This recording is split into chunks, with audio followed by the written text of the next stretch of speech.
Assalamualaikum warahmatullahi wabarakatuh. Perkenalkan, nama saya Ade Putra Satria dengan NIM 222022000120 dari Prodi Ilmu Komunikasi semester 2 kelas 2A1. Di sini saya akan mempresentasikan teori penetrasi sosial dengan mata kuliah teori komunikasi. Baik, langsung saja kita membahas apa itu teori penetrasi sosial. Nah, teori penetrasi sosial merujuk pada sebuah proses ikatan hubungan di mana individu-individu bergerak dari komunikasi superficial menuju ke komunikasi yang lebih intim. Superficial di sini berarti tidak akrab atau belum akrabnya seseorang. Nah, menurut Altman dan Taylor, keintiman di sini lebih dari sekadar keintiman secara fisik. Dimensi lain dari keintiman termasuk intelektual dan emosional, dan hingga pada batasan di mana pasangan melakukan aktivitas bersama. Dikutip dari West dan Turner 2006. Nah, proses penetrasi sosial ini mencakup di dalamnya seperti perilaku verbal atau kata-kata yang kita gunakan, perilaku nonverbal atau postur tubuh kita, dan perilaku yang berorientasi pada lingkungan atau ruang antara komunikator, objek fisik yang ada di dalam lingkungan tersebut. Selanjutnya, teori ini juga menyatakan bahwa penetrasi sosial melibatkan 4 tahapan, yaitu tahap orientasi, pertukaran penjajakan afektif, dan pertukaran stabil. Pada tahap orientasi, individu mulai berinteraksi satu sama lain dan mencari informasi dasar tentang satu sama lain. Pada tahap pertukaran penjajakan afektif, individu mulai berbicara tentang topik-topik yang lebih pribadi dan mendalam. Pada tahap pertukaran afektif, individu mulai membuka diri dan saling mengungkapkan lebih banyak tentang diri mereka sendiri. Pada tahap pertukaran stabil, individu mulai merasa nyaman dan saling memahami satu sama lain. Nah, selanjutnya pembahasan sejarah teori penetrasi sosial. Berikut merupakan gambar dua tokoh dari pemuka teori penetrasi sosial ini. Di sebelah kiri bernama Erwin Altman dan sebelah kanan Dalmas Taylor. Teori penetrasi sosial dikembangkan oleh Erwin Altman dan Dalmas Taylor pada tahun 1973. Beliau mengungkapkan bahwa konsep penetrasi sosial yaitu menjelaskan perkembangan kedekatan hubungan. Beliau juga percaya hubungan orang sangat bervariasi dalam penetrasi sosial mereka. Selanjutnya pembahasan dari tema teori penetrasi sosial.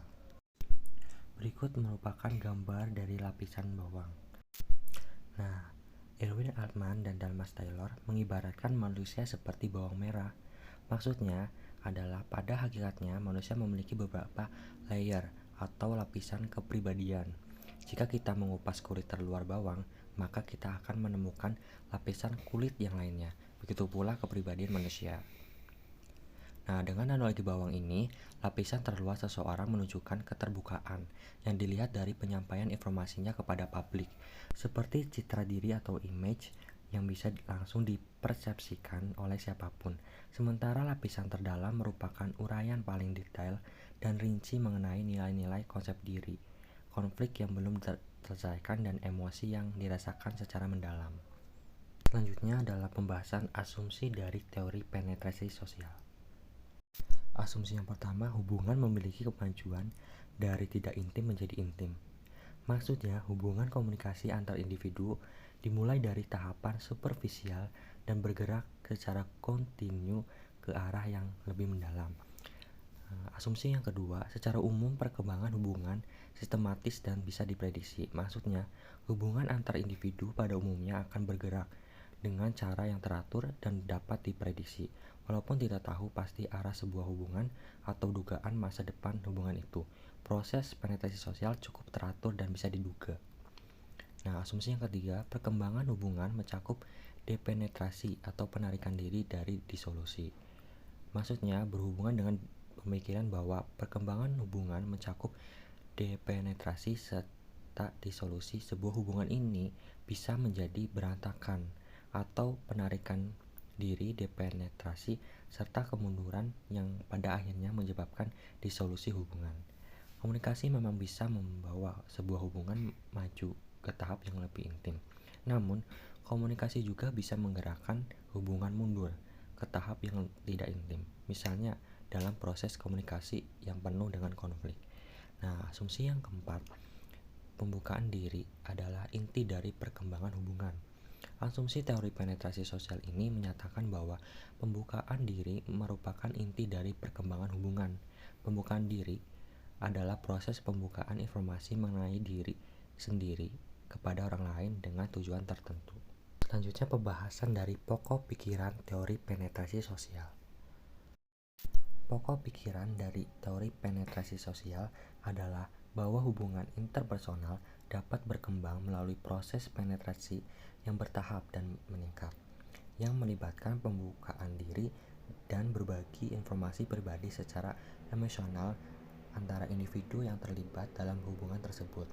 Komunikasi juga memainkan peran penting dalam pengembangan hubungan interpersonal, dan semakin sering dan intens komunikasi antar individu, semakin besar kemungkinan bahwa hubungan tersebut akan berkembang.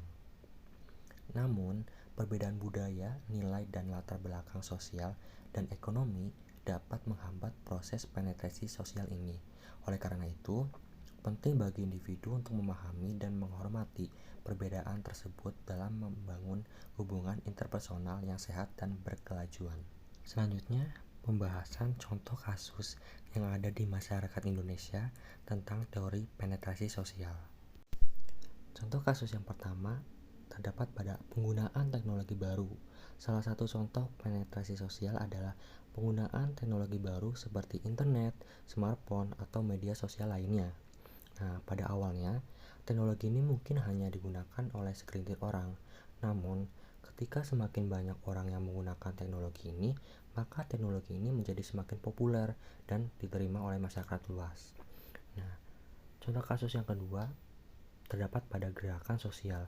Gerakan sosial seperti hak asasi manusia, feminisme, dan lingkungan hidup juga dapat menjadi contoh penetrasi sosial. Pada awalnya, gerakan ini mungkin hanya didukung oleh sekelompok kecil orang. Namun, ketika semakin banyak orang yang memperjuangkan gerakan ini, maka gerakan ini menjadi semakin populer dan diterima oleh masyarakat luas. Contoh kasus berikutnya atau contoh kasus yang ketiga, perubahan perilaku. Nah, contoh lain dari penetrasi sosial adalah perubahan perilaku seperti pengurangan penggunaan plastik sekali pakai atau memilih makanan organik. Nah, pada awalnya perilaku ini mungkin hanya dilakukan oleh segelintir orang. Namun, ketika semakin banyak orang yang melakukan perilaku ini, maka perilaku ini menjadi semakin umum dan diterima oleh masyarakat luas. Nah, contoh kasus yang terakhir atau yang keempat, pembangunan infrastruktur. Nah, pembangunan infrastruktur seperti jalan raya, jembatan, dan gedung pencakar langit juga dapat menjadi contoh dari penetrasi sosial. Nah, pada awalnya, infrastruktur ini mungkin hanya dimanfaatkan oleh segelintir orang. Namun, ketika semakin banyak orang yang memanfaatkan infrastruktur ini, maka infrastruktur ini menjadi semakin penting dan diterima oleh masyarakat luas. Selanjutnya adalah kesimpulan. Nah, kesimpulan dari teori ini adalah bahwa semakin dalam dan semakin intens hubungan interpersonal antar individu, semakin banyak informasi pribadi yang akan dibagikan. Namun, proses ini membutuhkan waktu dan usaha dari kedua belah pihak untuk mencapai tahap penetrasi dan stabilitas dalam hubungan. Mungkin cukup sekian presentasi dari saya. Kurang dan lebihnya mohon dimaafkan. Sekian, terima kasih. Wassalamualaikum warahmatullahi wabarakatuh.